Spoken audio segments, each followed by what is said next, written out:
This is Matthew Cratter from Trader University, and today I want to talk about a question that I've been getting from a lot of people. The governor of the Bank of England, Andrew Bailey, telling investors only buy crypto if you're prepared to lose all of your money, and making some really nasty comments about Bitcoin. So who's Andrew Bailey? He's the governor of the Bank of England. He's another one of the public servants that we've been cursed with in the 21st century. Really someone who's done nothing except move around inside of the fiat financial system. Like most regulators and central bankers, he's no stranger to scandal. I won't go into all the scandals he's been involved in. If we look up in his biography, we can see that he was at one point the head of the International Economic Analysis Division in monetary analysis, and then he moved on to become really the head of the central bank in the UK. Now, because he studied monetary history, presumably, I found a chart that I think he'd be very interested in. This is the purchasing power of one British pound sterling from 1209, roughly the time of the Magna Carta, to 2019. It hasn't been updated, but obviously things have been getting more expensive in the UK. Prices have not been going down. So the British pound has depreciated significantly even since this chart was made. So this is a really good definition of how to lose generational wealth. If you store your wealth in British pounds, you should be prepared to lose everything. So I find it a little bit hypocritical that Andrew Bailey would be warning people about Bitcoin instead. If you're finding this video helpful, be sure to hit that subscribe and like button, and maybe share the video with a couple of friends. I'll link to this particular video about does Bitcoin have intrinsic value, because it's related to what we're about to talk about. Now, why has the British pound lost purchasing power over the past few hundred years? It's obviously because the money supply has been massively increased. This is a chart of M2 money stock for the UK. And we can see, I think the British pound is a great example simply because its monetary depreciation is shown very, very clearly by the name. A lot of people don't think about pound sterling or what this means, but the original pound coin weighed 1 troy pound of sterling silver. And this is, of course, where the name pound sterling comes from, always usually abbreviated to pound.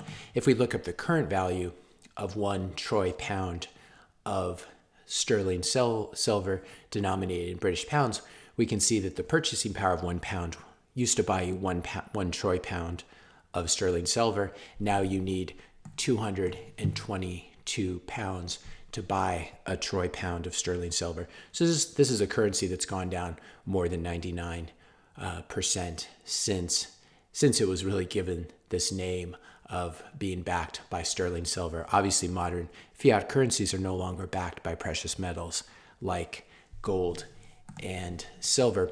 But what I want to focus on today here is Andrew Bailey's comments from February of this year in front of the Treasury Committee at the House of Commons. These are amazing. This was amazing dialogue. He's being interrogated by a certain Mr. Baker, and Andrew Bailey has this to say about Bitcoin. I had an issue with Bitcoin, and I still have to a degree. I've said a number of times, only buy Bitcoin if you're prepared to lose all of your money. Of course, like most central bankers, he says one thing that means another thing, so he clarifies, it does not mean that you will lose all your money. It does not mean that the value will go to nothing, but it has no intrinsic value. People may want to collect it, but it does not have intrinsic value at all. This is amazing coming from a guy who has studied English monetary history and knows about charts such as this.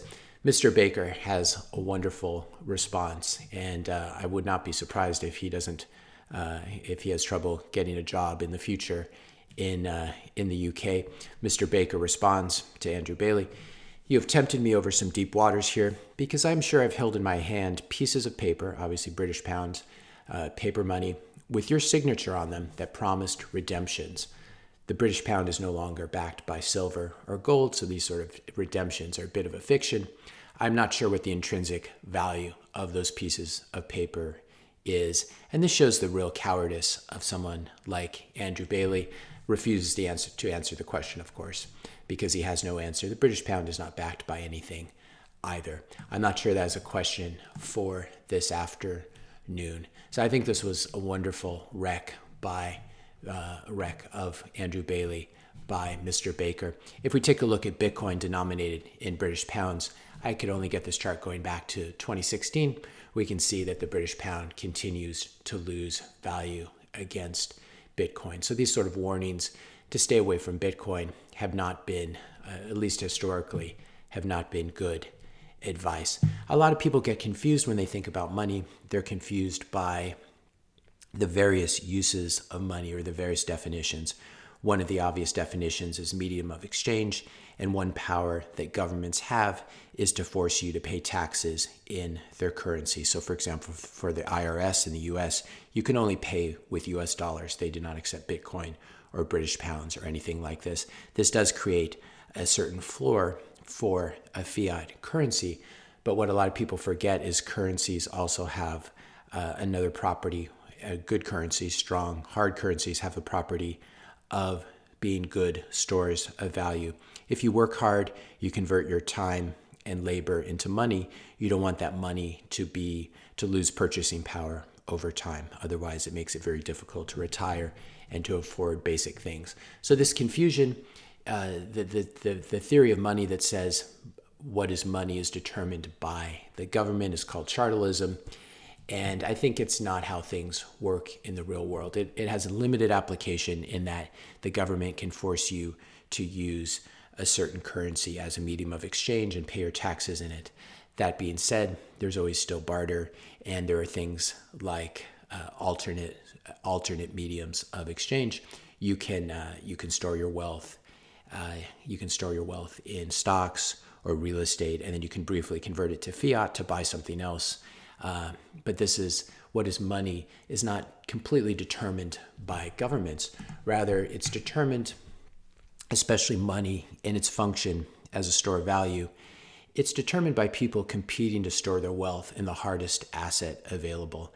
And the thought experiment you can do here, if you have someone, two guys, one guy decides to store his wealth in apples or potatoes or something like that, he does not end up wealthy. The other guy, whatever he stores his money in, is going to do better than biodegradable things that rot like apples and potatoes. If the other guy stores his money in precious stones or precious metals, he will do better. If he stores it in Bitcoin, he'll do even better. And this is really what happens in countries with soft, weak currencies like Venezuela, Turkey, Zimbabwe. They can tell you what the official money is. And if you want to interact with the government, you will need to use their money. But it doesn't mean that you need to hold that money. And people in countries with hyperinflation, which is another way of saying that their currencies are rapidly being devalued, people in these countries will very quickly convert any newly earned fiat currency into food, into basic necessities. And then when there's money left over, it'll be converted to things that store value, maybe a moped or a bicycle, or maybe stockpiling food, or often US dollars. So the US dollar is a terrible form of fiat money, but it is one of the ships that is sinking less quickly than other fiat currency ships. So the US dollar is a terrible place to store your value, the fruits of your labor over long periods of time, or even over shorter periods of time like months or years, but it is still better than the Zimbabwe dollar or the Bolivar or other currencies that are rapidly being devalued. So this is how store value actually works in the real world. People compete to accumulate things that will hold their value. And so if you live in Venezuela or Turkey or Zimbabwe, you are always a net seller of the local currency and a net buyer of hard assets or US dollars or maybe euros. Hard money is just money whose supply is very difficult to increase. Gold traditionally, and obviously the sterling silver and silver have been good stores of value simply because their total supply increases very slowly. So gold has really been the winner in the precious metals category since Since silver was essentially demonetized in the late 19th century, Germany chose to move from a silver and gold standard to strictly a gold standard, and this sort of set the precedent for the next 50 or 100 years. Gold was traditionally a good store of value. It has not been a good store of value over the last 10 or 11 years, and has not been a good place to hide from quantitative easing and central bank money printing. But gold is still better than storing your money in even a fiat currency like the US dollar. So gold, the supply of gold increases by something like 1 or 2% every year on average. Just last year, the US money supply grew by more than 25%. And so this is the difference. Gold is a hard money. US dollars are a soft form of money. Bitcoin is a much harder form of money simply because than even gold, simply because it has a fixed maximum supply. There's a lot of gold in the ocean. There's a lot of gold in the solar system. Bitcoin is algorithmically fixed to a max supply of 21 million coins, and it also has falling money supply growth. So we've said that gold has been growing at 1 to 2% a year. We can see here that Bitcoin has forward monetary growth or monetary inflation of 1.78%. And after the next halving, this will go down dramatically, and Bitcoin will have much lower money supply growth than gold or anything else out there. And this is one of the very exciting things about Bitcoin, and one of the reasons that the price has been going up so much. You're not being devalued. If you compare this to the sort of money supply growth we've seen in the US over the past few years, that's been double digits. This is a much harder form of money. Bitcoin is a much harder form of money. And so when people like Andrew Bailey say that Bitcoin and other cryptocurrencies have no intrinsic value, I would argue against it. Bitcoin is a monetary network. It has deep liquidity, as a high market cap, and it's not backed by anything. But then again, fiat currencies are not backed by anything either. You could say they're backed by armies or militaries, and this is true in a limited sense. That being said, the military is not going to be able to stop you from selling your US dollars and buying Bitcoin or buying a house or buying stocks as a way of hedging your purchasing power. The other amazing thing about Bitcoin is that it's very easy to send anywhere in the world. You can send $1 billion anywhere in the world and have it settle maybe just in a couple minutes. But if you want final settlement assurance, after 10 minutes to an hour, you can be sure, because there have been new blocks added to the blockchain, that you have final settlement assurance. It's very difficult to rewrite the blockchain at that point, even with a 51% attack. And this is a transaction that can never be reversed, can never be censored. And it's similar to someone giving you cash in your hand or a bar of gold in your hand. That's what we mean by final settlement assurance. You can have someone send you money through a credit card or through PayPal. It can always be reversed months later. So this is the difference. This is what people don't understand when they say they have their own cryptocurrency that sends things much faster than Bitcoin. Well, it does, but it doesn't mean that it has the same liquidity, that you can send the same large amounts, which institutional players need to do. And it doesn't mean that you have that final settlement assurance. With gold, you have final settlement assurance. If you have a gold coin in your hand or a gold bar, that is final settlement, and it cannot be reversed except perhaps at gunpoint, which is always a problem. But Bitcoin is much easier to move around the world, obviously, than gold. It would take weeks or months to do the same transaction with gold, and gold is much easier to censor. Very difficult to take it through an airport or on a boat or across an international border. By contrast, you can walk across any border in the world with $1 billion or more stored in a brain wallet. You just basically move your Bitcoin onto a hardware wallet, do a recovery seed backup, which is 12 to 24 words, and you memorize those 12 words, and you can have any amount of money stored at that public address. And no one can take it from you, and presumably no one even knows that you have it as you're walking across a border. So I would say these are very useful properties. Obviously, when you talk about something like intrinsic value, you need to define it, what you mean by it. But I think one of the things people mean is it backed by anything? Bitcoin is not backed by, it's not exchangeable for anything. But then again, fiat currencies are not. But sometimes people say something that Bitcoin has no intrinsic value, and they mean that it has no utility, whereas in fact, it has great utility. It's very easy to send with final settlement assurance, and you can do it with really large dollar amounts. Try doing this with XRP or Dogecoin. It's just impossible to move this much money in a secure way.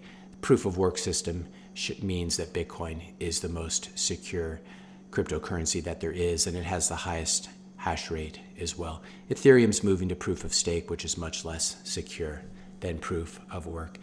Finally, the last piece of Bitcoin's intrinsic value or utility is that fixed supply and decreasing monetary inflation protects you from the central bank devaluing your savings and fiat currency devaluations. So people like Andrew Bailey, they need to pay more attention to their history. And I understand what he's doing, warning people, especially about things like Dogecoin, for example. But applying it to Bitcoin is a bit hypocritical, especially given the history of the British pound sterling, which shows very well what happens when you trust your store of wealth to a government or a central bank. If you found this video helpful, be sure to hit that subscribe and like button. Hit the notification bell if you want to be notified when I publish my next video. And let me know your questions and comments in the comment section below. Thanks a lot for watching, and I'll see you in the next video.